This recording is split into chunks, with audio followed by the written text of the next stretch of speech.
Ei, pessoal, esta noite vamos entrar pelos muros pesados de pedra de um castelo medieval. Não como reis, não como turistas, mas como alguém que está prestes a defendê-lo. Você não é um cavaleiro galante ou um estrategista brilhante. Você é um soldado raso com pés doloridos, pão duro no seu saco e um trabalho que ninguém mais quis. É cedo, cedo demais. Você acorda com o frio da pedra sob suas costas. Aquele tipo de frio que se infiltra durante a noite e se recusa a sair. O colchão de palha sob você perdeu quase todo o enchimento, e você tem quase certeza de que algo vive em um canto dele. Você tenta não pensar nisso. Então os sinos começam. Não é o toque suave de uma igreja. É um clangor metálico e seco vindo da torre de vigia. 1, 2, 3 toques. Uma pausa. Depois outro. O sinal de algo. Você geme e se senta, o cobertor escorregando dos seus ombros. Seu hálito forma névoa no ar. Ninguém grita ainda, mas os sons de movimento começam imediatamente. Passos na pedra, armaduras tilintando, um balde virando.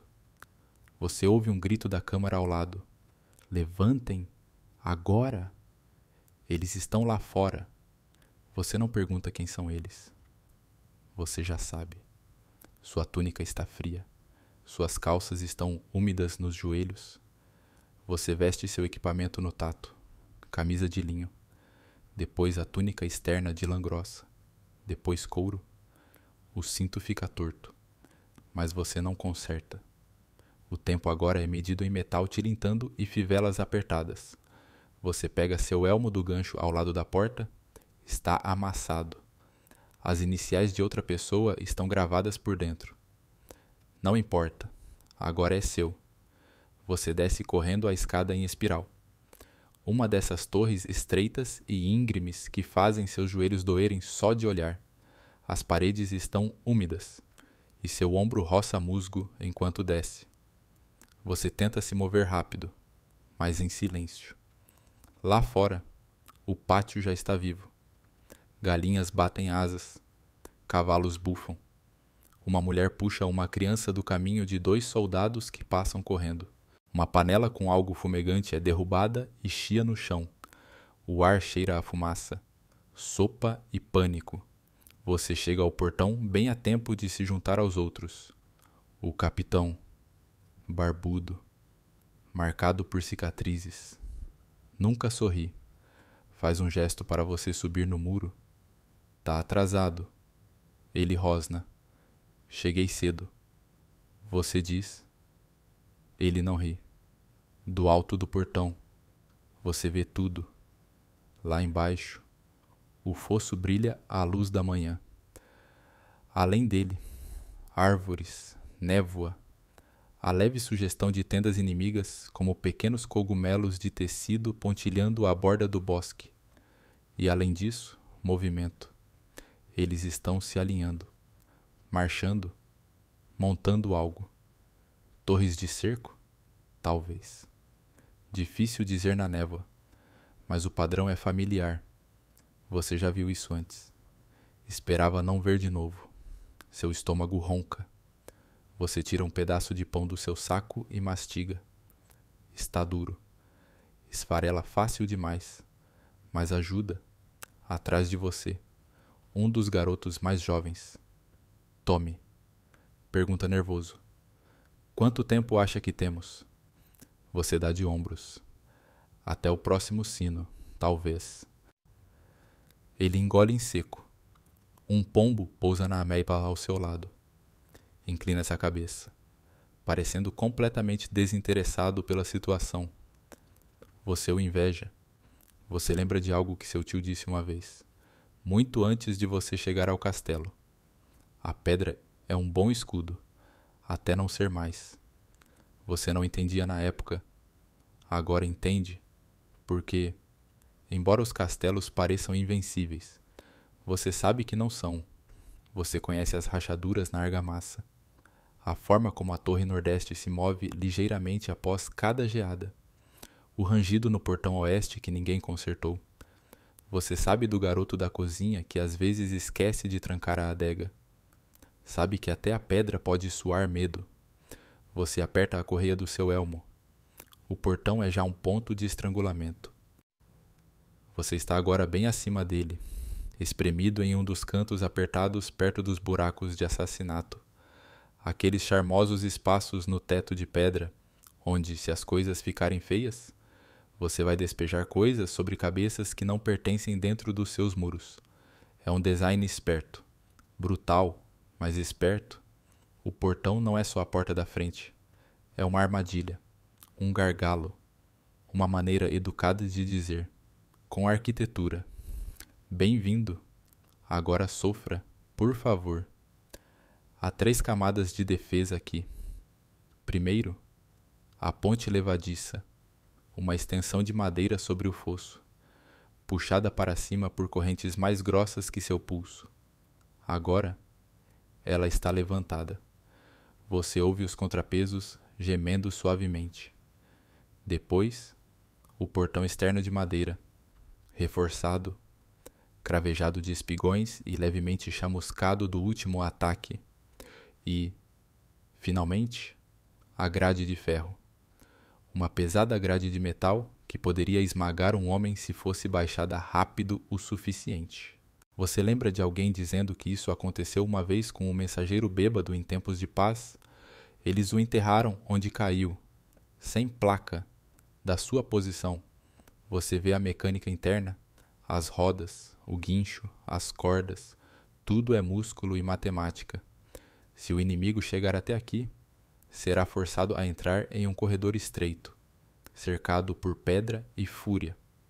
E acima deles, você, não você pessoalmente, mas você e alguns guardas mal-humorados com baldes de areia, pedras e, possivelmente, se o cozinheiro concordar em sacrificar, uma sopa extra picante. Use o que tem, o capitão sempre diz. Faça doer na entrada. Você olha pelo buraco de assassinato agora. Está escuro, silencioso. À espera, há outro buraco menor ao lado. Apenas grande o suficiente para disparar uma flecha? Ou, mais frequentemente, cuspir através dele. Alguém já usou para isso. Você tenta não pisar. Historicamente, os portões foram projetados com uma atenção quase absurda aos detalhes. Eles evoluíram ao longo de séculos, de simples entradas para armadilhas completas, com várias portas, postos de guarda interligados e zonas mortas onde atacantes podiam ser encurralados e eliminados. Historiadores ainda discutem se foram projetados mais para defesa ou para dissuasão. Você aposta nos dois. Você ouve botas atrás de você. Um grupo de recém-chegados sobe as escadas de pedra. 10 homens, alguns bocejando, um ainda amarrando o cinto. Eles são parte da segunda vigília, assumindo posições. Alguns acenam para você enquanto passam. Um está comendo um nabo. Ninguém pergunta por quê. Tommy está lá embaixo, perto da sala do guincho. Você o ouve grunhindo enquanto aperta algo com uma manivela de madeira que claramente é mais velha que ele. Você se inclina e chama. Como tá a corrente? Frouxa, ele responde. Como a perna do meu tio depois da temporada de cidra. Você não pede detalhes. À sua esquerda, uma porta grossa leva à sala de guarda, onde 2 soldados jogam um jogo com ossos e feijões. Um tem um dente da frente faltando. O outro já está dormindo, encostado na parede. Você passa por ela e verifica as trancas. O portão interno aqui está segurando. Por enquanto. Você dá um soco sólido nele, só para sentir seu peso. Carvalho maciço, reforçado. Feio como o pecado. Mas vai ganhar tempo se for preciso. Lá fora, há gritos. Você corre de volta ao seu posto, o coração disparado de repente. Mas é só um cavaleiro sendo afastado pelos batedores externos. provavelmente um mensageiro sem nada útil a dizer. Ainda assim, os nervos estão à flor da pele agora, como fogo sob sua pele. Você esfrega os dedos, eles já estão rígidos. O tempo está mudando. Você sente nos pulsos, umidade no ar, ou talvez só tensão. De qualquer forma, não é um bom sinal. Você olha novamente para a armadilha do portão abaixo de você. Está tranquilo agora. O que, claro, significa que não vai durar. A pior parte de defender um castelo não são as flechas. Os gritos ou o calor do piche é o silêncio. Porque o portão só se torna um pesadelo depois que alguém tenta forçar a entrada. E eles vão tentar. Você dá uma olhada no sistema de polias novamente.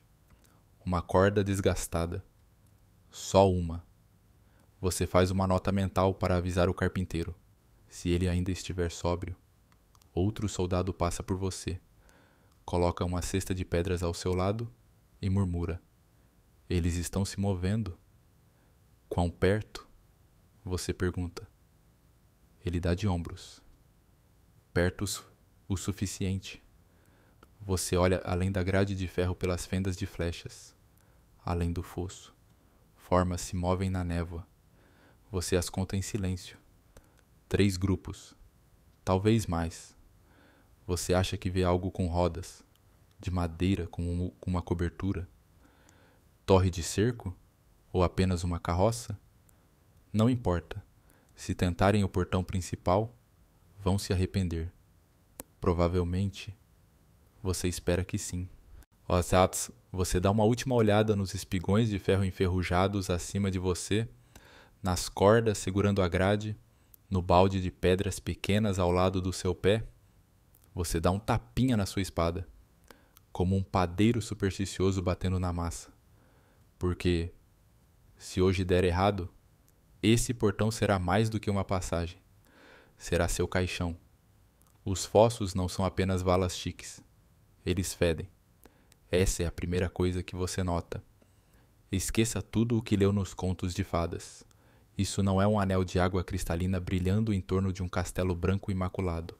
É uma trincheira cheia de água parada, juncos encharcados, um peixe morto ocasional e pelo menos uma galinha que está boiando na superfície há 3 dias.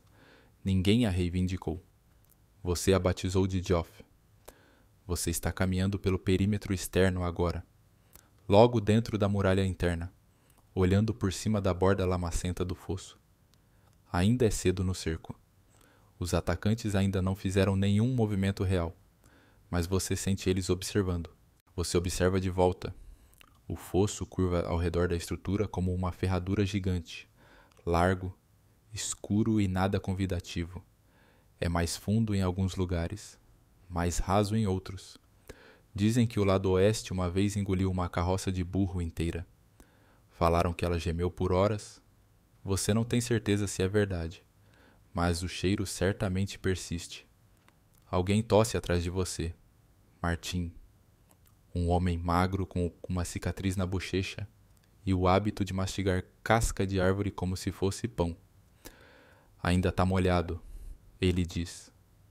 O que talvez seja a observação de campo de batalha menos útil de todos os tempos. Fosso ainda fossando. Você murmura. Mas aqui está a questão. Esse recurso aquático feio é a primeira defesa séria do seu castelo. Ele desacelera o inimigo. Força eles a se agruparem enquanto planejam atravessá-lo. Desestabiliza torres de cerco. Arruína escadas. E, mais importante, transforma um assalto rápido em um lento. E na batalha, lento significa oportunidade. Historicamente, fossos nem sempre eram cheios de água. Fossos secos, essencialmente trincheiras profundas, eram tão comuns quanto, especialmente onde a água subterrânea era difícil de gerenciar. Alguns eram forrados com estacas afiadas. Outros tinham revestimentos de pedra para evitar escaladas. Historiadores ainda debatem se o efeito psicológico de um fosso. Nossa, água! Era mais eficaz do que a dificuldade física que ele representava. Da sua posição agora, você vê o inimigo começando a testá-lo. Um homem cutuca a água com uma vara longa, como se estivesse procurando crocodilos. Outro gesticula com um rolo de pano, provavelmente um plano ou mapa. Alguns trabalhadores começam a colocar tábuas no trecho mais estreito da vala. É desajeitado, amador. Você observa, você nota. Estão testando a profundidade, Martin diz. Dessa vez mais útil. Não vão atacar hoje. Ainda não. Você acena com a cabeça. Estava torcendo por isso. Uma tocha brilha em algum lugar ao longo do seu próprio muro. Um arqueiro muda de posição acima de você, murmurando sobre como os pássaros por aqui são gordos demais para voar. Você tenta não rir. Você olha novamente para o fosso. Um sapo pula na água, criando uma ondulação que se espalha lentamente para o outro lado. A água é marrom, espessa e cheira levemente a repolho, e ainda assim é um salvador. Você já viu o que acontece quando os atacantes tentam atravessar? Viu eles escorregarem nas margens molhadas, suas armaduras os arrastando para dentro d'água? Viu homens tentarem nadar com tochas erguidas acima da cabeça, apenas para serem acertados por flechas antes de chegarem na metade do caminho. O fosso não precisa ser profundo para ser eficaz. Só precisa ser irritante. E esse fosso é profissionalmente irritante. Alguém mencionou enchê-lo com óleo uma vez. Ideia ruim, caro demais. E outra pessoa, talvez um guarda bêbado, sugeriu jacarés. Isso foi recebido com silêncio. Depois uma longa conversa sobre como jacarés não existem por aqui, ele insistiu. Os outros foram embora. Você lembra disso com carinho agora. Do outro lado, uma pedra aterrissa com um baque bem antes da água. Um teste, talvez, ou um erro. Você aperta os olhos, tentando ver se alguém está levantando uma bandeira ou tocha. Algum sinal. Nada ainda. Martin se afasta para verificar a borda oeste, resmungando sobre caracóis. Você apoia os cotovelos na ameia e deixa seus olhos desfocarem um pouco. Uma nuvem passa sobre o sol. A luz escurece. Você se pergunta como é do outro lado do fosso, se os soldados se sentem corajosos, entediados ou apenas úmidos. Você se pergunta quantos deles estão torcendo, como você, para que a lama o segure por tempo suficiente para alguém mudar de ideia. Porque essa vala fedorenta, coberta de algas, provavelmente cheia de doenças, é seu aliado silencioso. Ela não responde, não se move, apenas espera. Por eles. E por você, as fendas de flechas são sua nova melhor amiga. Elas não parecem grande coisa, apenas aberturas altas e estreitas entalhadas na pedra. Uma criança mal conseguiria passar a mão por elas. Mas Hobbes, de dentro, elas parecem sua única conexão real com o mundo exterior e a única coisa entre você e uma lança voadora. Você desliza para sua posição agora, um joelho apoiado no banco de madeira gasto ao lado da fenda. A pedra ao redor é fria, lisa de gerações de dedos que descansaram exatamente onde os seus estão agora. Você encosta o ombro na moldura, levanta seu arco e espia pela abertura. O mundo lá fora é comprimido, apenas uma pequena fatia de árvores, névoa e tendas. Não é glamouroso. Não há um momento de vento nos cabelos. Nenhum sacar dramático do arco com a luz do sol brilhando nas suas bochechas. Sua testa coça, sua coxa está com cãibra, e alguém deixou migalhas no banco. De novo. Mas ainda assim, é onde você pertence hoje. Também chamam de lacunas. O que é engraçado, porque se você está lá fora tentando invadir, essa é a última lacuna que você gostaria de testar. Você puxa uma flecha e a encaixa lentamente. Não porque está mirando algo ainda, mas porque isso te faz sentir pronto. A haste range enquanto você agira levemente no lugar, historicamente. As fendas de flechas, ou embrasuras, eram uma característica marcante das muralhas dos castelos, especialmente a partir do século XIII. Foram projetadas para dar aos defensores um amplo alcance de tiro horizontal. Enquanto minimizavam a exposição vertical, algumas fendas tinham extremidades em forma de rabo de peixe ou cruz para permitir melhores ângulos de mira. Historiadores ainda discutem se sua colocação em alguns castelos era mais simbólica, mais para parecer defensiva do que funcionalmente ideal. Essa aqui é de verdade. Você testou ontem, atirando em um boneco de palha que alguém colocou abaixo da torre. Você acertou o boneco, uma vez de 5 tiros. Um recorde para você. Lá fora, o inimigo está se mexendo novamente. Você observa um grupo deles atravessar seu estreito campo de visão, sem armadura, apenas túnicas, carregando fardos, suprimentos, materiais de construção, escadas. Você sussurra: tentem, eu desafio vocês. Seu estômago ronca. Você se arrepende de pular o café da manhã. Alguém passa por trás de você e diz: você está no meu lugar. Você não olha? Arranje sua própria fenda. Eles resmungam algo rude, mas vão embora. Você sorri levemente. Quanto mais você fica aqui, mais o exterior se torna abstrato. Figuras se movem, mas você não vê seus rostos. Tudo se reduz a movimento. Borrões sombreados na borda da sua visão periférica. Você se torna um observador, não um lutador. Um par de olhos ligado a uma corda de nervos. E, estranhamente, isso é calmante. Você descansa o arco sobre os joelhos e expira. Pela fenda. Você vê movimento novamente, mais perto dessa vez. Um par de homens, agachados, rastejando pela linha das árvores. Você aperta os olhos. Eles estão medindo algo. Distância, talvez. Planejando uma corrida. Você levanta o arco novamente, sem puxar, apenas segurando como um aviso. Eles não percebem, ou talvez percebam e simplesmente não se importem. Abaixo de você, o fosso ondula na brisa. Aquela galinha, Joff, ainda está lá. Você imagina ela flutuando até o território inimigo e sendo confundida com algum tipo de oferenda aquática estranha. Uma risadinha escapa dos seus lábios. Uma flecha acerta a parede a 2 pés à sua esquerda. Você congela. Nem viu quem atirou.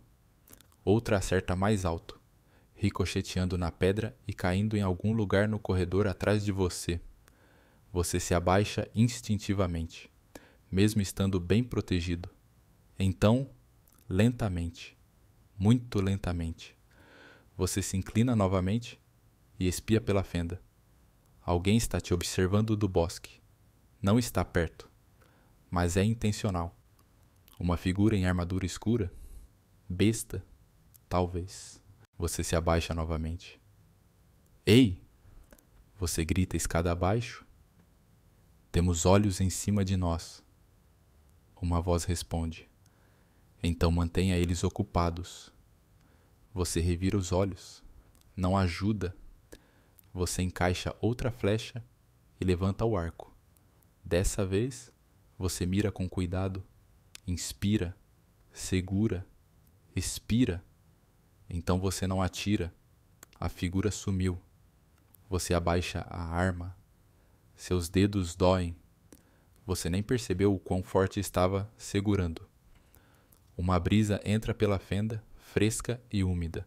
Cheira a pedra molhada e fumaça de madeira. Você muda o peso do corpo. Estica a perna e se prepara novamente. A fenda é estreita. O mundo é vasto. Mas através dessa fenda na muralha do castelo, você vai segurar seu terreno. Uma flecha de cada vez. Você é o estagiário não remunerado do óleo fervente. Ou, mais precisamente, o estagiário de algo fervente. Pode ou não ser óleo. É escuro, viscoso e cheira a uma mistura de cera de lamparina, cebolas velhas e desespero. Mas, quando está quente o suficiente e jogado de uma altura suficiente, faz o trabalho. Você está no parapeito agora, agachado perto de um caldeirão de ferro baixo encaixado em uma lareira de pedra. O fogo abaixo dele está crepitando há horas. Alguém precisa cuidar dele, mexer, garantir que não transborde e escalde todos num raio de 3 metros. Esse alguém é você. O vapor sobe aos seus olhos enquanto você se inclina. Você segura uma pá de madeira, basicamente uma colher de ensopado para gigantes, e mexe com cuidado. Seus músculos do braço queimam. Suas luvas já estão endurecidas. E você tem quase certeza de que a barra da sua túnica está começando a cheirar a sopa. Isso não é o que você imaginava quando se inscreveu para defender o castelo? Perto. Uma pilha de pedras espera para ser jogada. Um balde de areia para tração. E o item mais precioso, uma pequena cesta de óleo de verdade. Óleo de verdade, reservado para emergências. É guardado como ouro. O que está no seu caldeirão? Provavelmente gordura de porco, piche, resina ou alguma receita experimental da cozinha envolvendo sebo velho. Um homem passa com uma concha, mergulha no caldeirão, cheira, ainda viscoso, ele diz, aprovando. Você o encara? Essa é sua opinião profissional? Ele acena solenemente e vai embora. Historicamente, óleo fervente era raramente usado. Era caro demais e difícil de armazenar. O que os defensores realmente usavam era geralmente água fervente, areia aquecida ou uma mistura de gordura animal e cal viva. Historiadores ainda discutem se a ideia de óleo era mais um exagero dramático de cronistas posteriores e produtores de Hollywood querendo efeito. Mas você sabe que calor funciona. Você enxuga o suor da testa com as costas da luva e olha por cima das ameias. Lá embaixo, alguns batedores correm ao longo da margem externa, voltando para a linha de árvores após testar o alcance dos seus arqueiros. Eles estão avaliando suas defesas, e você está ocupado preparando o equivalente medieval de um drink de boas-vindas. Um corredor sobe as escadas atrás de você, sem fôlego. O capitão diz que eles trouxeram algo com rodas. Pode ser um ariete. Você acena com a cabeça. Embora seu estômago dê uma cambalhota, você mexe mais rápido. O truque com óleo fervente, ou piche, ou ensopado, ou qualquer mistura infernal que você tenha, é o tempo. Jogar cedo demais, e ele respinga inutilmente na rampa. Tarde demais, e o inimigo já está dentro. Você precisa esperar até eles se amontoarem. Presos sob o portão, encurralados sob os buracos de assassinato. Esse é o seu momento. Até lá. É só você e o borbulhar. Auric aparece com 2 baldes a mais. Esse aqui tem gordura de ganso, ele diz, despejando com um chiado. Onde você conseguiu gordura de ganso? Não pergunte. Você não pergunta. O caldeirão borbulha de forma ameaçadora. Algumas gotas espirram na pedra, chiando em crostas pretas.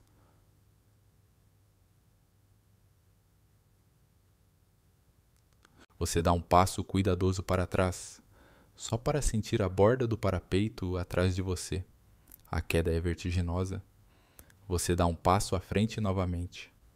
Uma trombeta soa ao longe. Baixa, longa, um tom diferente de antes. Você aperta a pá com mais força. Auric murmura. É o começo. Vocês dois congelam por um segundo, ouvindo. Então você volta a mexer. Lá embaixo, vozes se elevam. Ordens são gritadas. Em algum lugar, uma roda range. Você ouve o baque de madeira batendo na lama. Provavelmente uma ponte ou escada sendo posicionada. O fogo sob seu caldeirão crepita mais alto. Você usa o pé para jogar um pouco de terra sobre um lado. Não pode deixar que suba demais. Mas alguns defensores se juntam a você. Um cuida da pilha de pedras, outro abre uma portinhola de madeira no chão, revelando um poço que leva ao buraco de assassinato. Eles descem um balde numa corda. O conteúdo do seu caldeirão irá em seguida. Você tira uma amostra com a concha e despeja. Ela escorre espessa, fumegando como sopa servida no purgatório. Alguém lá embaixo grita: "Coisas quentes chegando!" Você sorri. Por um breve momento, você se sente útil. Uma sombra passa por cima. Você olha para cima, a mão instintivamente protegendo os olhos. É só uma bandeira, batendo descontroladamente. O vento aumentou. Você tira mais com a concha. Desce. Dá um passo atrás. Espera. Mexe de novo. O ritmo é estranhamente calmante. Calor. Bolhas. Mexer. Despejar. Abaixar. Repetir. Ocasionalmente. Você ouve gritos lá de baixo. Você tenta não pensar no que significam. Às vezes, você ouve vivas em vez disso. Uma pedrinha ricocheteia na pedra ao lado do seu pé. Você se encolhe. Então percebe que veio de uma funda mal jogada em algum lugar lá embaixo. Mal tocou a parede. Mais um insulto do que uma ameaça. Alric te entrega um pedaço de pão. Come agora. Depois vai ser pior. Você dá uma mordida. É duro. Seco. Mas quente.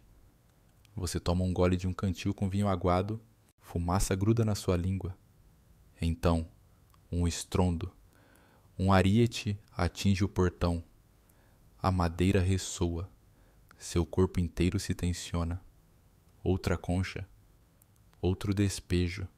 Você não olha mais para baixo. Só escuta. O tom das vozes sobe. O pânico da madeira sob pressão.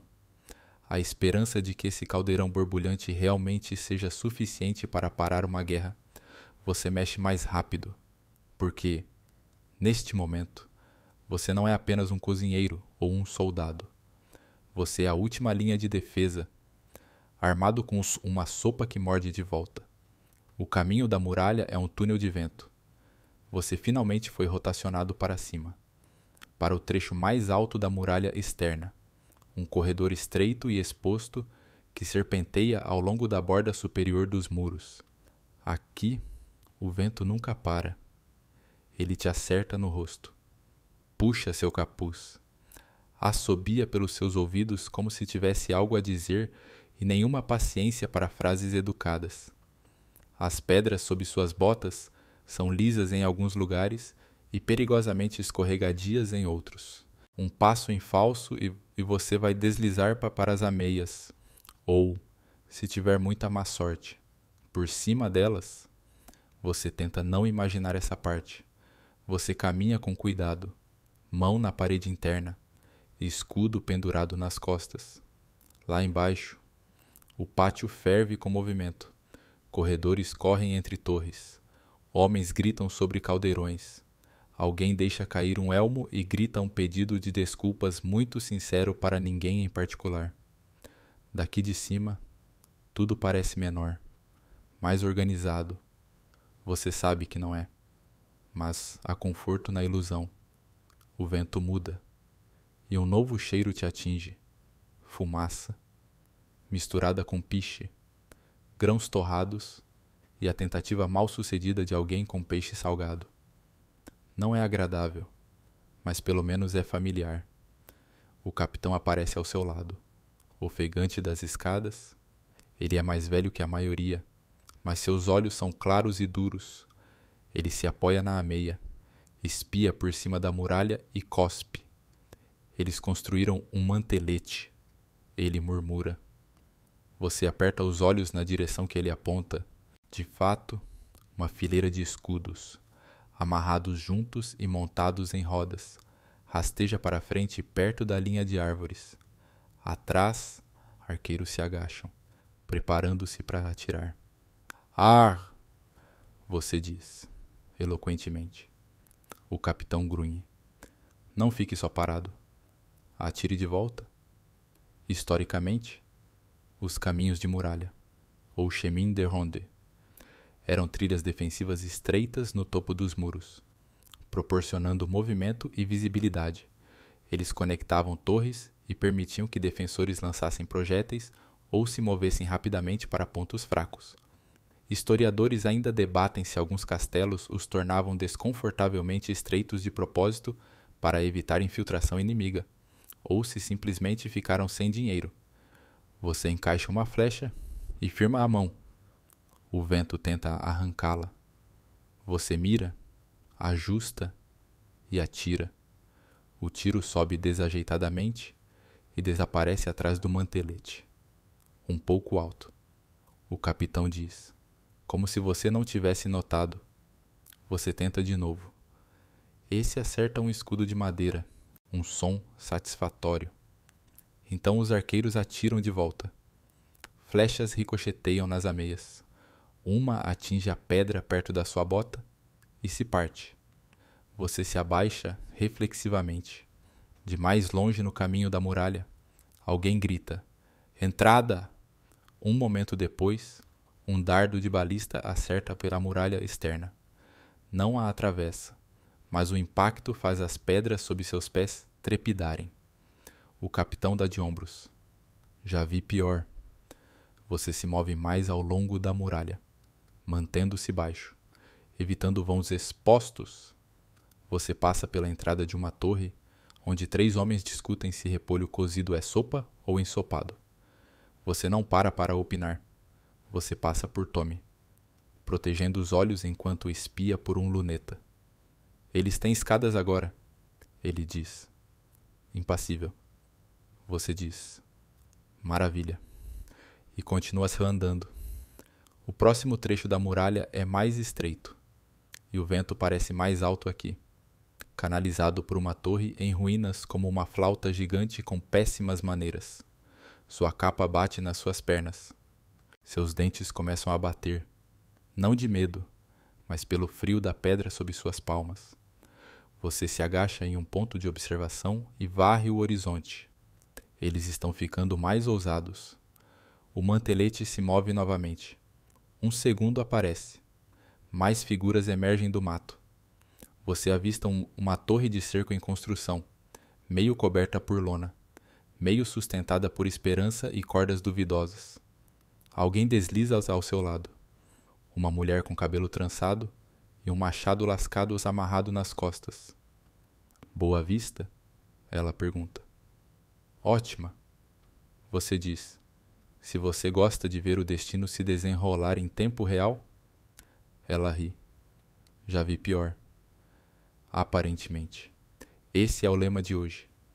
Outro vento quase te derruba de lado. Você se firma e puxa sua capa mais apertada. Queria ter luvas. Ela oferece uma tira de carne seca. Encontrei na minha bota. Tentador. Você diz. E pega mesmo assim. Você mastiga enquanto observa o inimigo avançar lentamente, como cupins montando móveis. Do tipo que morde de volta.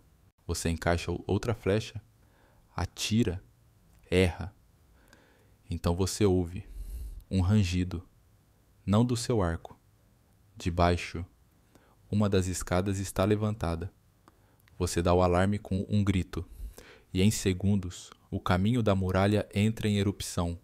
Soldados convergem, baldes são virados, flechas voam, pedras são empurradas. Você corre para a borda e olha para baixo. Um soldado inimigo está na metade da escada. Você se inclina. Pega uma pedra do tamanho de um pão e a deixa cair. Ele cai com um respingo satisfatório. Você não comemora. Você vai para a próxima escada. O vento uiva. O capitão grita. Você atira novamente. Porque aqui em cima, nessa faixa de pedra congelante e vertiginosa, tudo é movimento.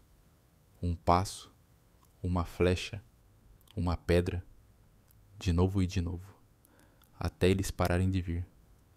Ou você parar. Beleza. Vou continuar com a quinta de Aidoan, Quocultuen, mantendo o tom, a perspectiva em segunda pessoa. e o espírito do original, traduzido para o português brasileiro de forma natural e adequada ao público brasileiro.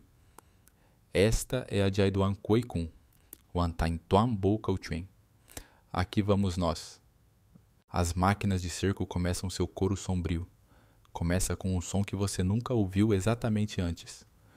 Um baque profundo e rítmico que parece vir de dentro da terra. Depois outro. Uma cadência lenta e deliberada, como um coração de madeira gigante ecoando pelo campo. Você está de volta aí ao topo do caminho da muralha, inclinado sobre a borda com Alric ao seu lado, ambos espiando em direção à linha de árvores. Lá, surgindo como marionetes grotescas de trás de barreiras improvisadas, estão as máquinas de cerco, gigantes de madeira com cordas torcidas e contrapesos pendurados, algumas ainda sendo montadas, outras já carregadas. Trebuchetes, Alric diz, a voz baixa. Você acena com a cabeça, incapaz de desviar o olhar. Os grandes braços das máquinas balançam para a frente. Um solta um fardo de algo. Pedras, provavelmente. Talvez potes de argila. Talvez algo pior. Ele sobe em um arco perfeito e bate na encosta a 1 dúzia de metros antes do fosso. Todos se encolhem mesmo assim. Então o segundo dispara, esse voa mais longe, acertando a muralha externa distante com um estalo alto, uma nuvem de poeira e uma chuva de pedras lascadas. Sem brecha, mas um lembrete. Eles estão aqui. Eles estão falando sério. E trouxeram seus brinquedos. Historicamente, as máquinas de cerco vinham em muitas formas. Trebuchetes, mangonéis, balistas e arietes. O trebuchet era o mais aterrorizante, capaz de lançar pedras de 100 quilos a centenas de metros, usando apenas física de contrapeso e uma boa equipe. Historiadores ainda discutem se as primeiras equipes de cerco eram engenheiros ou apenas carpinteiros muito entusiasmados com um interesse pouco saudável em impulso. Você e Alric se abaixam atrás de uma ameia enquanto outra saraivada atinge o pátio externo. Uma carroça explode em lascas. Uma vaca entra em pânico e dispara. Alguém grita. Ela não foi treinada para isso. Você acha que ninguém foi. Alguns dos soldados mais jovens se agacham atrás das ameias, cobrindo a cabeça. Você não os culpa. O som sozinho é aterrorizante. Cada impacto sacudindo as pedras como um trovão com dentes. Um mensageiro passa correndo. Ofegante. Eles construíram 3 trebuchetes e algo com rodas e fogo. Ele relata. Depois corre antes que alguém possa fazer perguntas. Rodas e fogo? Alric diz. Isso é só para se mostrar. Mais pedras atingem as muralhas externas. Uma esmaga a torreta da torre leste. A pedra do topo voa. Ninguém cai, mas todos fazem careta. Devemos atirar de volta? Você pergunta. Com o quê? Alric responde. Um olhar bravo? Suas próprias equipes de balista estão fazendo o melhor, recarregando, realinhando e, ocasionalmente, disparando tiros que ricocheteiam nas barricadas inimigas.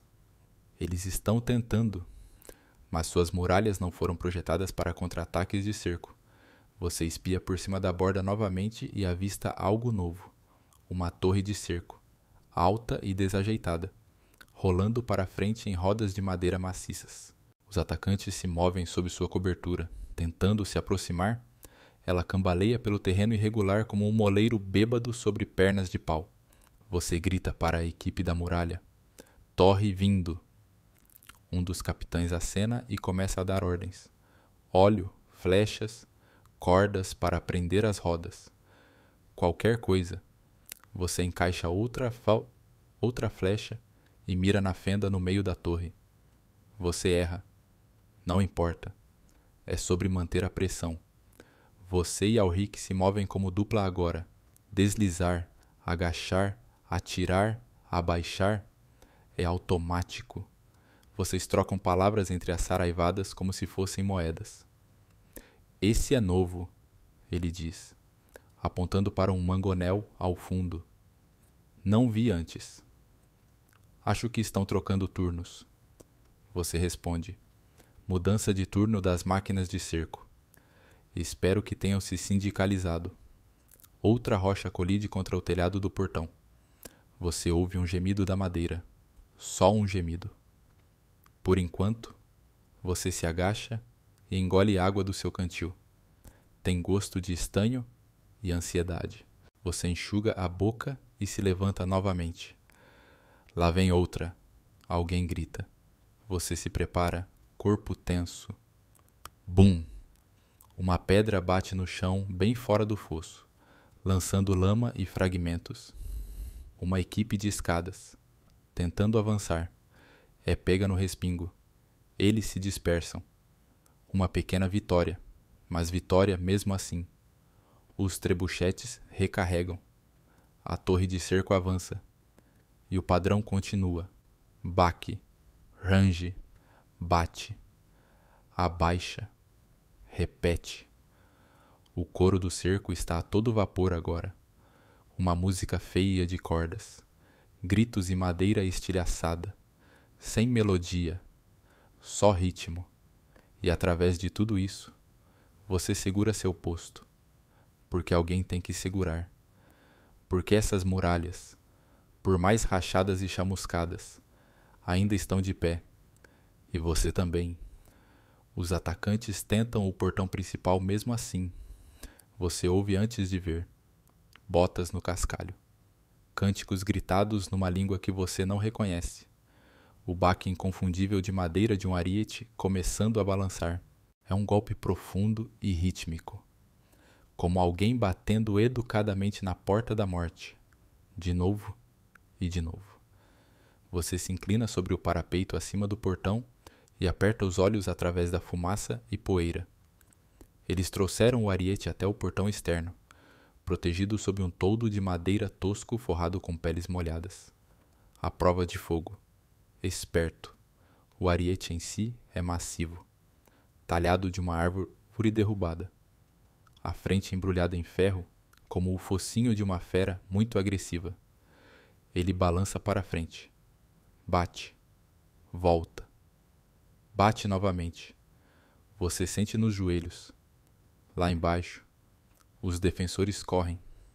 Alguém grita por mais óleo. Outro joga um balde de pedras. O capitão está gritando algo que você não entende, gesticulando descontroladamente para os flancos. É o caos, mas um caos com propósito. Todos foram treinados para esse momento, mesmo que esperassem que não chegasse. A grade de ferro segura. Por enquanto, você corre para um dos buracos de assassinato e espia para baixo. A equipe do ariete está focada, disciplinada, capacetes, escudos. Alguns se abaixam atrás do telhado coberto de peles, empurrando os varais do ariete com um ritmo treinado.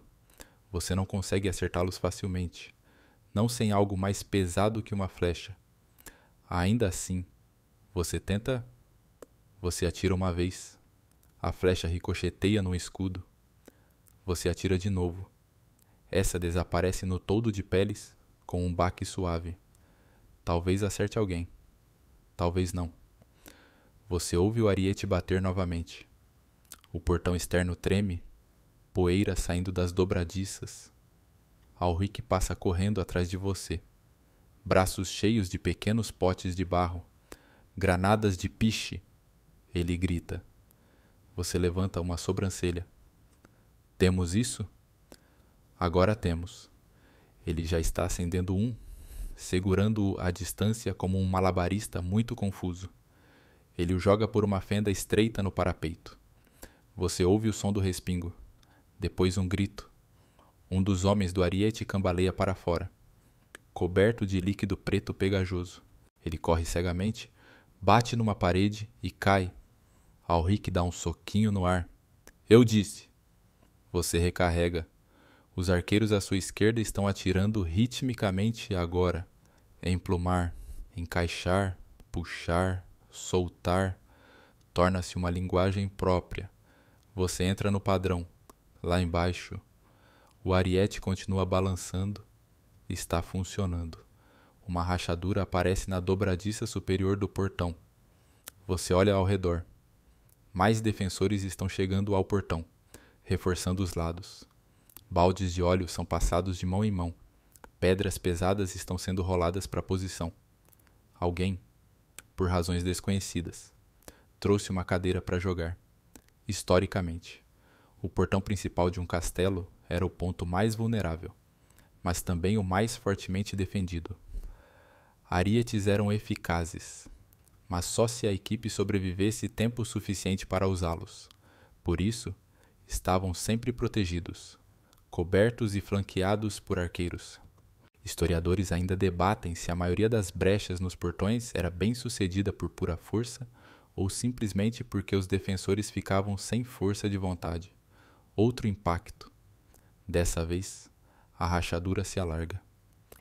Um pedaço de madeira se estilhaça e voa para trás. Os homens atrás do portão se encolhem. Você ouve a grade de ferro ranger acima de você. Um lembrete. Se passarem pela porta externa, ainda terão que lidar com a armadilha mortal do portão. Não acabou, nem de longe, mas você está perdendo centímetros. Um soldado ao seu lado cai de joelhos e começa a acender as calhas de óleo. Outro rola um barril de sal de lado. Para a tração, ele diz. Você não sabe se está brincando. Não pergunta. Mais flechas caem. Algumas acertam o alvo. Uma atinge o chefe da equipe do ariete no ombro. Ele desaba, mas outro toma seu lugar imediatamente. Você grita para baixo. Tentem algo novo. Eles não te ouvem. Ou não se importam. Continuam batendo. Você recua do muro brevemente para pegar mais flechas. Quando volta, o ariete parou. Uma de suas rodas está presa numa vala. A equipe está tentando ajustá-la, grunhindo e empurrando como moveleiros zangados. Agora é a chance. Você grita. Outros veem também. As flechas se concentram nos homens expostos. Um cai, outro manca, segurando a perna. Um pote de barro bem mirado acerta o toldo e explode com um clarão. O fogo sobe pelas peles encharcadas. Por um momento, funciona. A equipe entra em pânico. Eles se dispersam. O ariete fica sozinho, fumegando. Você expira.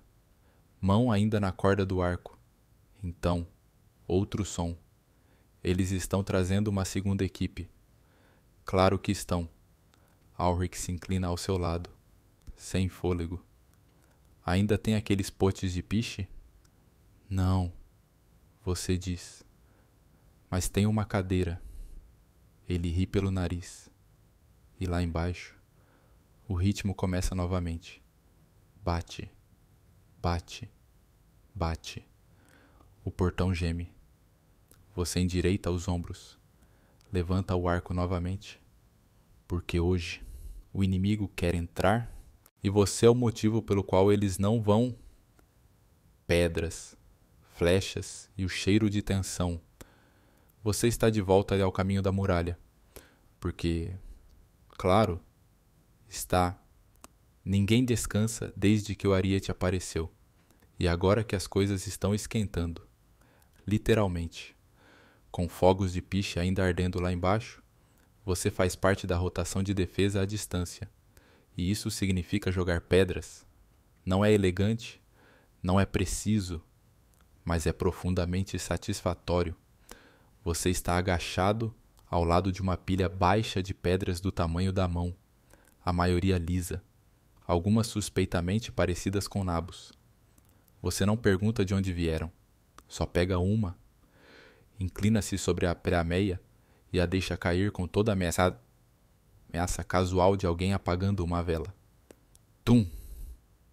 Você não vê onde aterrissa. Esse não é o ponto. Mantenha eles em movimento. Alguém grita atrás de você. Então você faz. Em seguida vem uma saraivada de flechas. Sua. Você pega seu arco, encaixa e atira por uma fenda na ameia. A flecha desaparece na confusão de movimento abaixo. Soldados inimigos tentando recolocar o ariete, outros tentando mirar para cima, esperando um tiro de sorte entre as pedras. Você se abaixa bem quando um dardo passa zunindo, batendo na parede atrás de você. Alguém perto da torre xinga de forma criativa.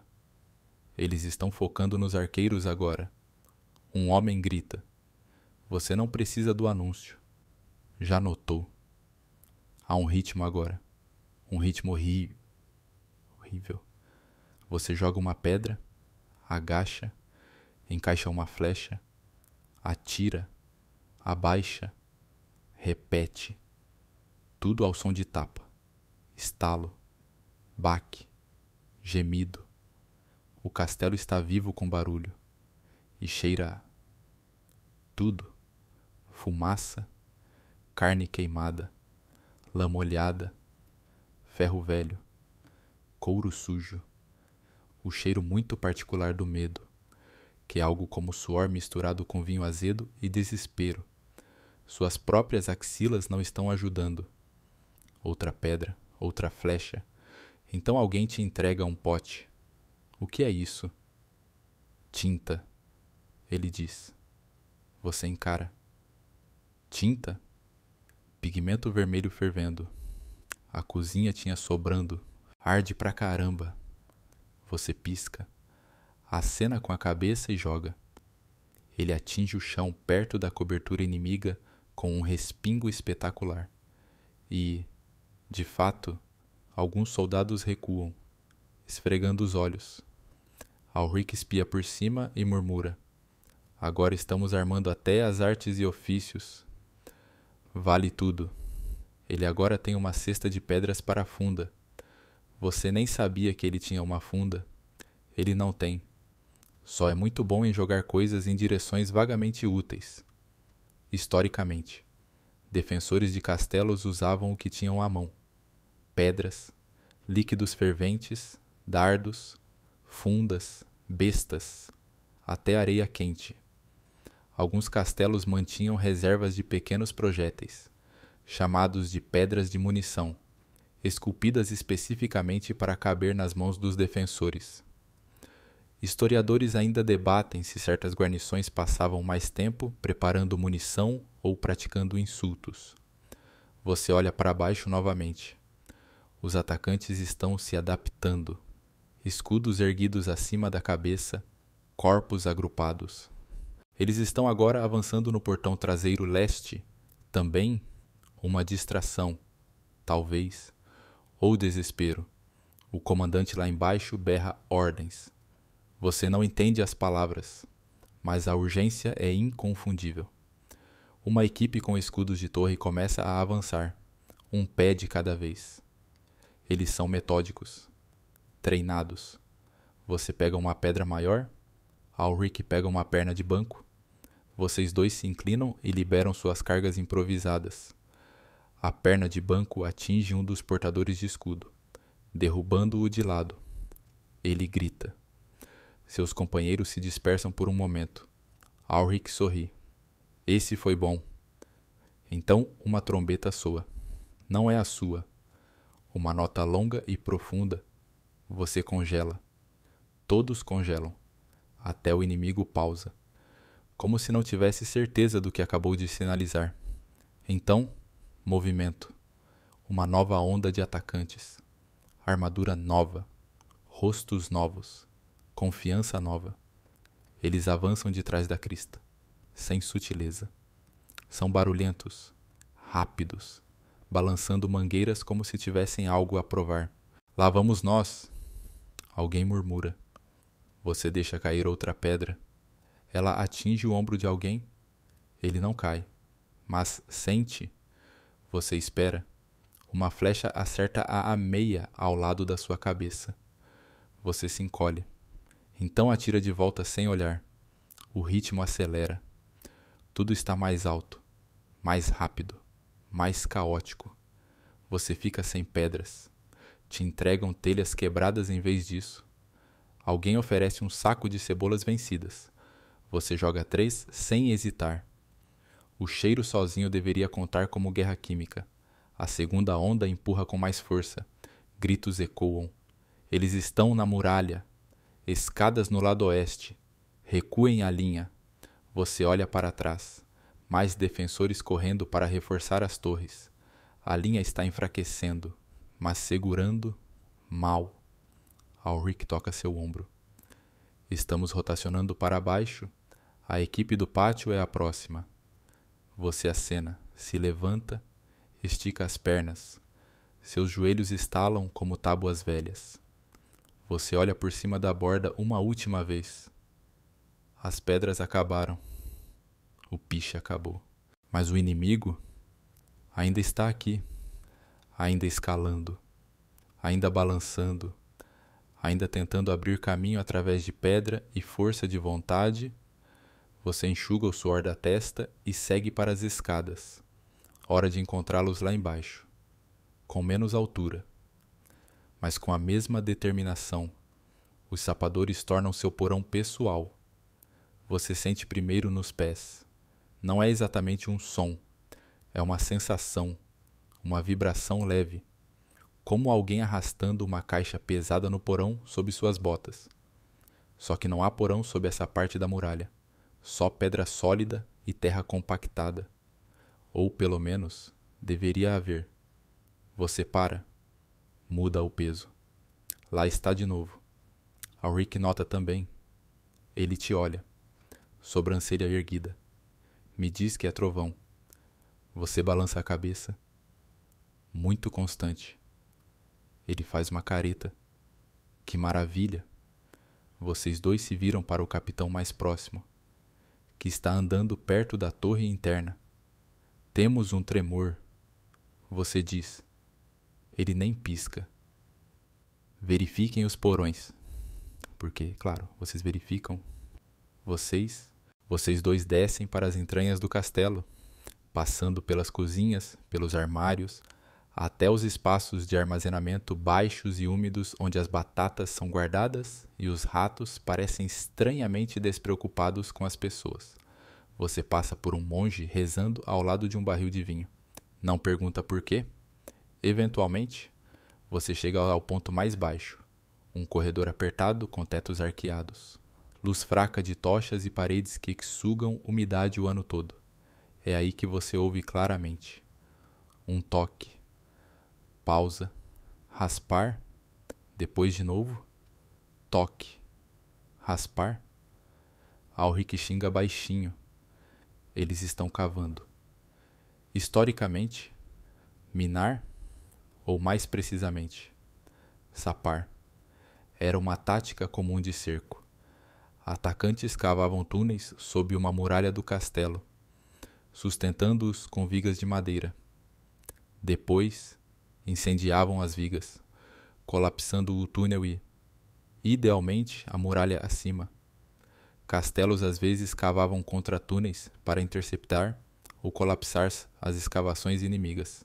Historiadores ainda debatem se os defensores usavam tigelas de escuta, toupeiras treinadas ou apenas ficavam lá com as botas formigando. Como você agora? Você encosta o ouvido na parede. Está fria. Mas o som de raspagem é claro. Não estão longe. Você diz. Você corre escada acima e encontra um pedreiro, um carpinteiro e alguém que afirma ter experiência com o comportamento do solo. Seja lá o que isso signifique. Eles te seguem de volta. Em 1 hora, uma equipe de escavação foi montada. Você ajuda a carregar pás, lanternas e baldes. O contratúnel começa. É lento. É úmido. Cheira a terra e más ideias. Mas é necessário. À tarde, vocês limparam um poço de 2 metros para baixo, reforçado com tábuas sobrando do andaime. Alric tosse constantemente. Outro homem cantarola para marcar o tempo. O capitão desce uma vez para verificar o progresso. Acena e sai sem dizer uma palavra. Quanto mais fundo você vai, mais quente fica. Não quente, apenas estranhamente abafado, como se a terra estivesse prendendo a respiração. Você para descansar. mãos cheias de bolhas. Alric toma um gole de água e pergunta: "E se cavarmos até eles?" Você dá de ombros. Aí dizemos olá. 1 hora depois, você ouve algo novo. Vozes, abafadas, estrangeiras, próximas. E então, terra começa a cair na sua cabeça. Alguém lá em cima grita: "Eles estão sob a muralha!" O alarme se espalha rápido.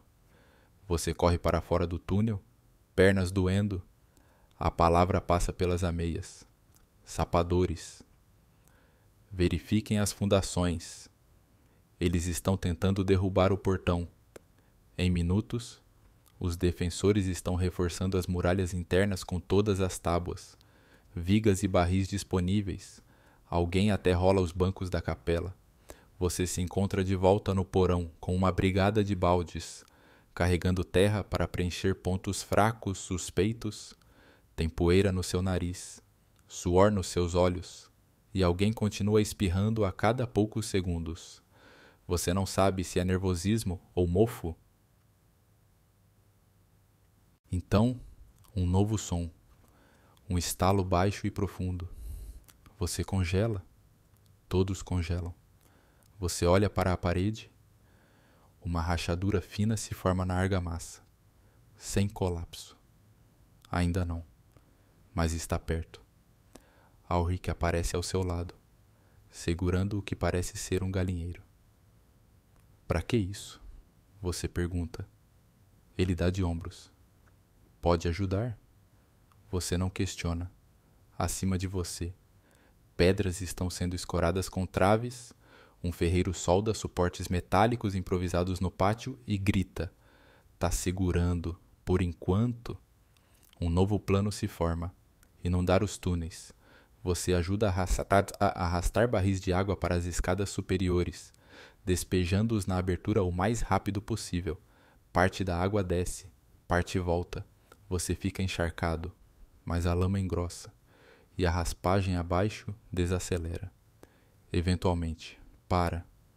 Se o túnel colapsou ou eles recuaram. Você não sabe. Você desaba contra a parede, molhado e tremendo. "Ainda aqui." Você sussurra. Alric acena. Por enquanto. A terra se acalmou, mas você nunca mais ouvirá o silêncio do mesmo jeito, porque agora você sabe como é o som. Quando alguém tenta roubar seu castelo debaixo dos seus pés. A vigília noturna é mais fria que as pedras. Você está de volta ao parapeito, dessa vez com uma tocha numa mão e a outra enfiada debaixo da axila para se aquecer. O vento mudou de direção.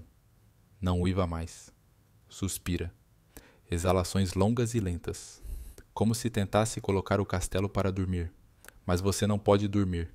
Não esta noite. Você tirou a vigília noturna. Parabéns. Você caminha lentamente pela sua seção da muralha, a luz da tocha tremeluzindo contra a pedra. Suas botas arrastam a cada passo. O calor do fogo só chega até seus dedos. E o resto de você está sendo lentamente tomado pelo frio. Em algum lugar à sua direita, um sentinela tosse. Mais longe, alguém cantarola uma canção de ninar. Você sussurra: "Por favor, não seja um fantasma." Eles param de cantarolar. Você tenta não olhar naquela direção de novo. O pátio abaixo está parado. Algumas fogueiras fumegantes. Alguns feridos, embrulhados em capas e lã, gemendo no sono. O assistente do carpinteiro está encolhido ao lado de um barril como um cão leal. Você o invejaria se ele não estivesse roncando tão alto. Você verifica o campo externo por uma das fendas de flechas. Escuridão, densa como lã. Você acha que vê movimento uma vez. Sombra se mexendo. Mas acaba sendo um galho preso ao vento. Você ri nervoso para si mesmo. Depois para. Porque risada não é o som de alguém alerta. E alerta é o que você deveria estar. Você continua. Historicamente, a vigília noturna era essencial e brutal. O frio, o cansaço, a tentação de cochilar. Tudo isso agravado pela paranoia de que essa, a hora mais silenciosa, seria quando o inimigo tentaria algo. Historiadores ainda debatem se a maioria das brechas bem-sucedidas acontecia à noite por causa de patrulhas relaxadas ou porque as pessoas simplesmente não acreditavam que algo sério aconteceria enquanto todos estavam meio dormindo. Uma sombra passa pela lua. Você congela. É só uma nuvem. Você continua andando. Você para a cada poucos metros para ouvir. Um dos guardas mais velhos te ensinou isso. Parar, respirar, contar até 7. Ouvir com a boca aberta. De algum jeito. E isso facilita. Você não sabe por quê. Então você faz agora. 1, 2, 3. Um barulho. Farinha. Você se inclina sobre a muralha e prende a respiração. Não é nada. Ou talvez seja algo. Você olha ao redor procurando uma trombeta de sinal. Está amarrada no próximo posto, longe demais para pegar a tempo se algo der errado. Você anda mais rápido. Na metade da muralha norte, você encontra um feixe de flechas que alguém deixou para trás. Provavelmente no pânico mais cedo. Você as coleta silenciosamente, uma por uma, como um pai recolhendo brinquedos depois que as crianças foram para a cama. Uma voz sussurra das sombras. Frio o suficiente para você? Você pula e se vira. É Alric. Claro que é. Ele está segurando 2 canecas. Uma ele te entrega. Quente. Cheira a caldo e algo herbal. Você engole sem fazer perguntas. Obrigado? Você murmura. Ele sorri. Imaginei que você estaria aqui em cima, falando com fantasmas. Você acena. Estava. Vocês 2 se encostam na meia em silêncio. As estrelas estão visíveis agora, mais claras do que você viu em semanas. A lua está baixa, gorda e amarela, como se estivesse assistindo à mesma cena com um interesse leve. Você toma o caldo lentamente. Ele te aquece de dentro para fora. Abaixo, os acampamentos inimigos estão quase todos escuros. Algumas tochas tremeluzem. Talvez uma patrulha. Talvez alguém cuidando de uma fogueira. Você não sabe. Alric diz. Acha que eles vão atacar esta noite? Você balança a cabeça. Muito frio, muito quieto. Mas quieto o suficiente para nos fazer pensar isso. Vocês 2 ficam em silêncio novamente. Ele termina sua bebida. Depois te deixa com sua ruta. Você caminha, respira, conta e fala suavemente com as pedras, porque elas aguentaram tanto tempo. Merecem seu respeito?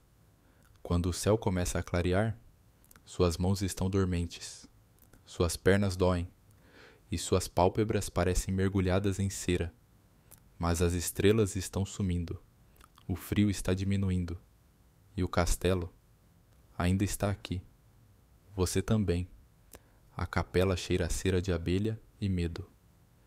Você entra pouco antes do amanhecer, a tocha tremeluzindo baixo na sua mão. Sua vigília noturna finalmente acabou. E suas juntas rangem como uma roda de carroça precisando de óleo. Você não está aqui exatamente para rezar. Está aqui porque a capela é quente e silenciosa e, de alguma forma, cheira menos a lama e mais a memória. As paredes são de pedra, como tudo mais, mas mais suaves aqui, desgastadas por dedos e sussurros. Algumas velas ainda queimam da vigília noturna, suas chamas balançando suavemente na corrente de ar. Cera de abelha escorre em veias âmbar. Incenso, fraco e doce, gruda no ar como um conforto que você esqueceu que precisava. E você não está sozinho. Algumas outras pessoas estão aqui, algumas ajoelhadas, outras apenas sentadas nos bancos frios, capacetes ao lado, olhos fechados, boca se movendo silenciosamente. Você reconhece um dos cozinheiros, 2 arqueiros, O aprendiz do carpinteiro com uma bandagem ensanguentada sobre um olho. Todos parecem cansados demais para ter medo, e com medo demais para dormir. Você encontra um banco no fundo e se senta, não exatamente para rezar, só para descansar os olhos. Um monge se aproxima, as vestes farfalhando como folhas secas. Ele não diz nada, apenas te oferece um pequeno quadrado de pão e uma caneca de algo quente. Você aceita ambos com um aceno de gratidão. O pão está duro, mas doce. A bebida? Algum tipo de infusão de ervas. Tem gosto de hortelã fervida e musgo. Você bebe mesmo assim. No altar, a cruz de prata antiga está levemente inclinada, desalinhada durante um dos tremores recentes. Ninguém consertou. Talvez isso pareça apropriado. Até as coisas sagradas estão cedendo à pressão. Historicamente, as capelas dos castelos eram mais do que lugares de culto. Eram santuários em todos os sentidos. Soldados iam lá por conforto. Sim, mas também por coragem. Bênçãos antes da batalha. Confissões antes do risco. Historiadores ainda debatem se a maioria dos soldados da guarnição acreditava profundamente ou apenas esperava que alguém lá em cima estivesse acompanhando quem merecia viver mais um dia. Você encara a vela mais próxima. Sua chama minúscula dança, como se também tentasse ficar acordada. Um soldado do outro lado do corredor murmura uma oração, mãos tremendo. Outro apenas senta com o capacete no colo, traçando os amassados com o polegar. Alguém tosse. Ninguém reage. Você encosta a cabeça na parede de pedra e deixa seus olhos fecharem por um momento. Não para dormir, só para pausar. O peso da armadura puxa seus ombros. Sua espada descansa desajeitadamente contra sua coxa. Você acredita? Uma voz sussurra ao seu lado. Você abre os olhos. É uma jovem. Olheiras escuras. Sua cota de malha está manchada de fuligem. Você dá de ombros. Acreditar em o quê? Ela sorri levemente. Que a muralha vai aguentar. Que o sol vai nascer. Que alguém, qualquer um, tem um plano. Você acena. Essa última é complicada. Ela ri baixinho. Depois abaixa a cabeça novamente. O monge começa um cântico baixo perto do altar. Palavras em latim, lentas e firmes. Você não as conhece, mas o ritmo é reconfortante, como uma canção de ninar para pessoas que carregam armas. Você olha para os rostos ao seu redor novamente. Nenhum de vocês é santo. Nenhum de vocês é herói. Mas neste momento, vocês estão tentando ficar calmos, tentando respirar, tentando acreditar que talvez hoje não seja o fim. Uma brisa passa pela sala. As velas tremulam, mas não se apagam. Você toma um último gole do chá musgoso. Coloca a caneca suavemente no banco. Levanta. Ninguém diz adeus. Ninguém precisa. Você empurra da pesada porta da capela e sai para o frio. A luz lá fora é cinza azulada agora. O amanhecer rompendo lentamente. Hesitante. Como se até o sol não tivesse certezas a sequer ver o que vem a seguir. Suas botas raspam suavemente nas pedras enquanto você caminha. Você ajusta a correia do seu capacete e segue de volta para a muralha, porque a fé pode ser uma chama, mas alguém ainda tem que guardar o portão. As muralhas racham, mas você não quebra. Começa com um som como ossos estalando debaixo d'água. Você está na metade da escadaria interna, voltando para o parapeito, quando ouve. Não é alto, mas baixo, profundo, errado. Você congela. O homem à sua frente também. Vocês se olham em silêncio. Não dizem o que foi isso, porque ambos sabem. A muralha está cedendo. Você corre o resto do caminho. Lá fora, o vento caiu. O céu ainda é cinza, mas não daquele jeito pacífico e sonolento. É o tipo de cinza que pressiona suas costelas, que espera algo, que sabe. A muralha externa leste, onde a segunda torre de cerco bateu ontem, está rachada, não é pouco, não lascada ou arranhada ou chamuscada, rachada, de início, uma linha fina, agora visível, correndo das ameias até o pátio como um rio irregular de más notícias. Uma dúzia de homens se reúne ao redor, gritando ordens, formando linhas, reforçando com vigas e sacos de terra. Um homem tenta enfiar palha na fenda que se alarga. Você tem certeza de que isso é simbólico. Você pega uma pá e se junta à equipe de reforço. Alguém te entrega um martelo. Você começa a bater suportes transversais na terra com o foco de um homem construindo uma represa para parar uma avalanche. Cada golpe envia uma vibração pela sua espinha. Acima de você, o capitão grita. Ponham arqueiros na fenda. Se virem a rachadura. Vão forçar. Alric aparece ao seu lado. Bem, ele diz. Eu te disse que a muralha podia não aguentar? Você diz isso todo dia? Dessa vez. É sério.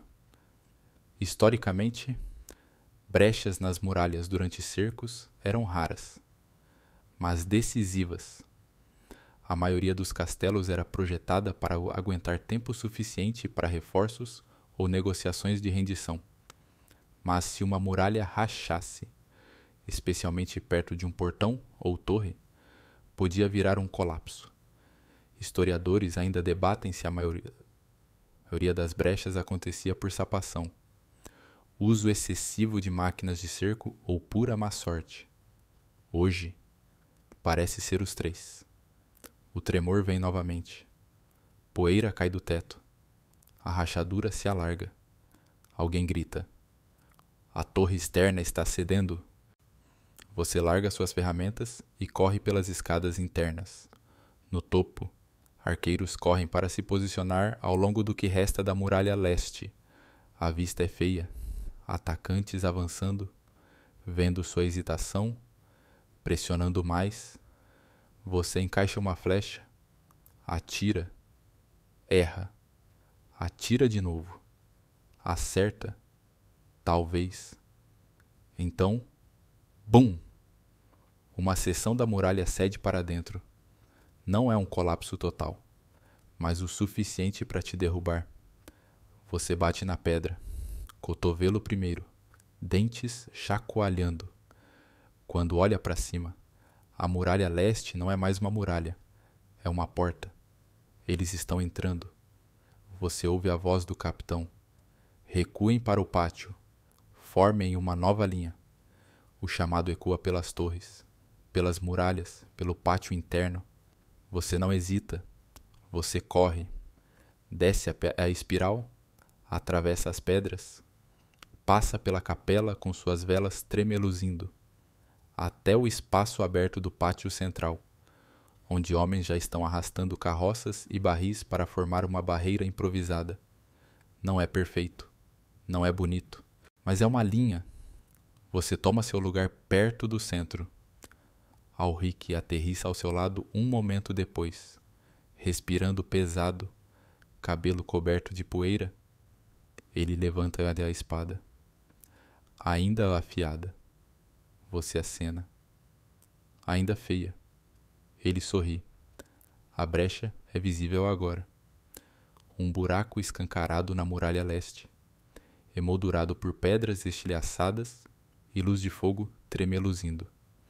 Por ela vêm os primeiros atacantes da decepção, lentamente no início, cautelosos, depois mais rápidos, mais altos, mais ousados. Seu capitão grita novamente. Segurem. E você segura, porque quando as muralhas falham, não é mais sobre pedra, é sobre pessoas. Você levanta seu escudo, planta os pés, expira. Eles vêm. Você balança. Uma vez. De novo. Bloqueia. Grunhe. Dá um passo atrás. Ombro a ombro. Sua linha segura. Por enquanto. A brecha está crescendo. A muralha se foi. Mas você ainda está aqui. E rachado ou não, você não quebra. Uma última resistência no pátio. Eles passaram pela brecha agora. De verdade. Não são mais incursões de reconhecimento ou avanços cautelosos. Essa é a onda completa. Dezenas deles, talvez mais. Você não conta, não quer contar. Suas costas estão contra a parede da capela, sua espada na mão. E cada respiração parece arrastar ar por um pano molhado. O pátio é caos. Defensores gritando, armas colidindo, botas batendo na pedra e na lama. Você não vê mais o capitão. Espera que ele ainda esteja gritando ordens. Em algum lugar. Espera que alguém esteja.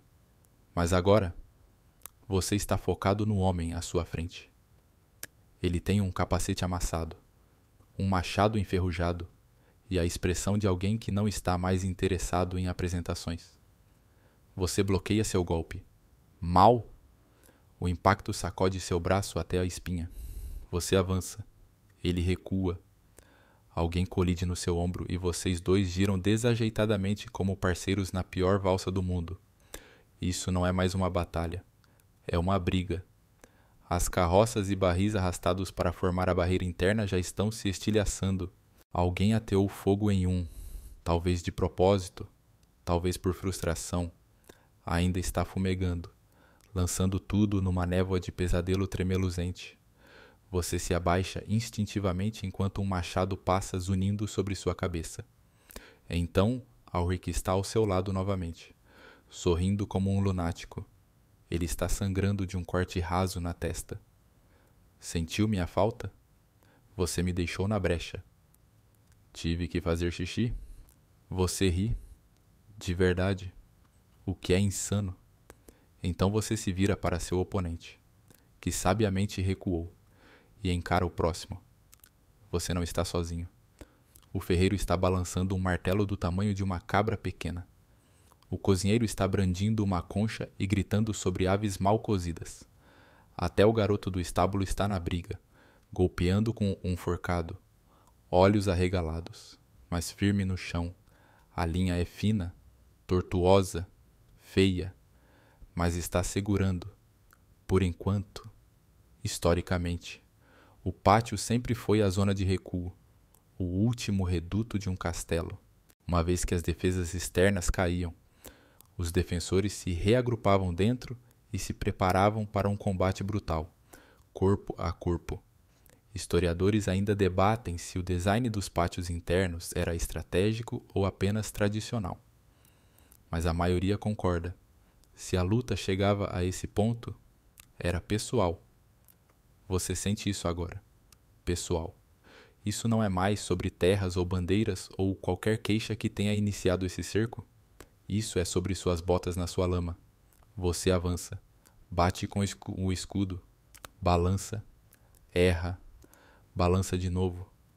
Algo estala. Você não sabe se é sua arma ou seu braço. Você não para. Alguém agarra sua manga. Você se vira. Só um defensor. Sangrando muito. Mas ainda de pé. Você acena. Ele acena. É tudo o que podem fazer. O inimigo continua vindo. As armaduras deles estão sujas agora. Seus rostos também estão cansados. Eles respiram pesado, igual a você. Alguns parecem jovens. Jovens demais. Você balança contra um com um brasão pintado. Ele desvia. Vocês trocam 2 golpes. Então Alric entra e o derruba com uma tampa de barril. Improvisando. Alric diz, ofegante. Aprovado.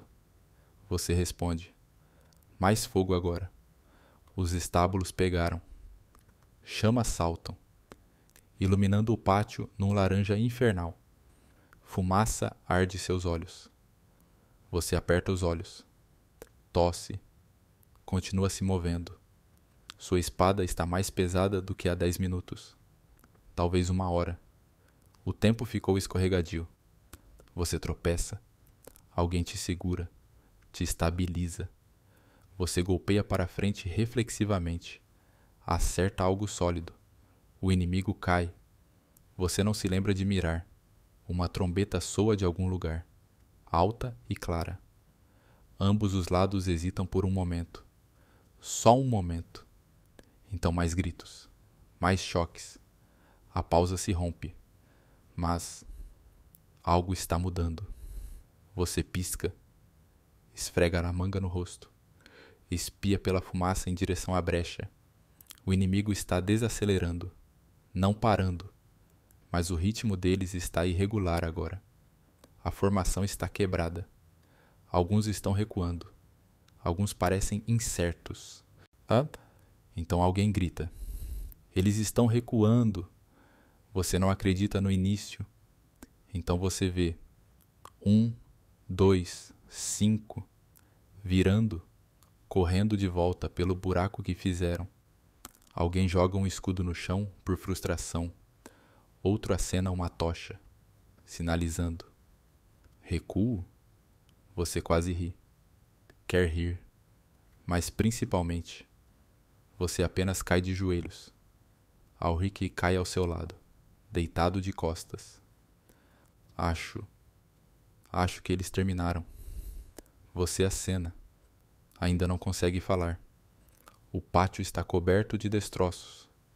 Armas, armaduras, corpos. O fogo ainda crepita.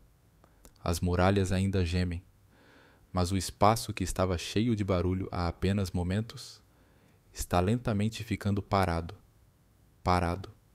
Não silencioso, mas melhor. A última resistência segurou.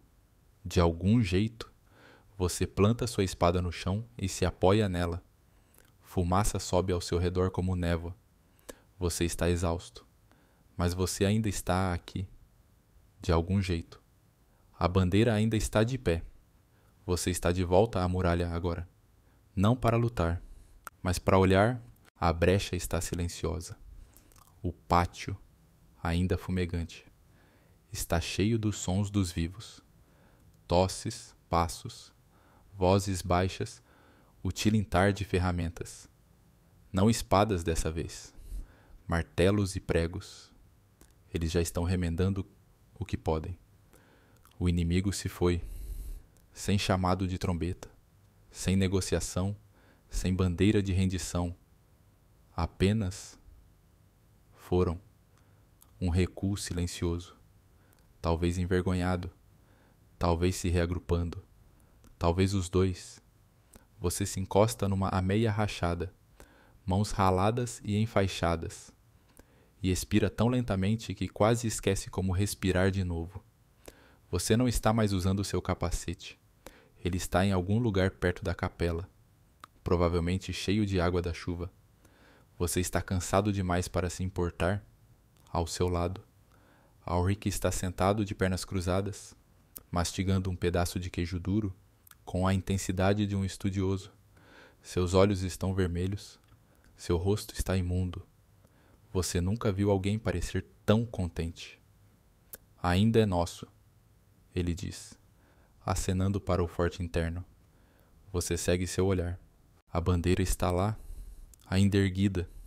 Está um pouco rasgada, um pouco torta, manchada de cinzas nas bordas, mas não caiu. Ela balança suavemente na brisa, como se soubesse que sobreviveu a algo sem precisar se vangloriar. Você a encara por um longo momento. Historicamente, bandeiras eram mais do que decoração, eram sinais, emblemas de moral. Uma bandeira erguida significava que a defesa estava intacta, a causa ainda viva. Historiadores ainda debatem se os defensores mantinham as bandeiras erguidas por si mesmos ou para provocar os atacantes. Provavelmente os dois. Um grupo de soldados mais jovens passa abaixo. Um carrega um balde de água. Outro arrasta um escudo como se fosse um trenó.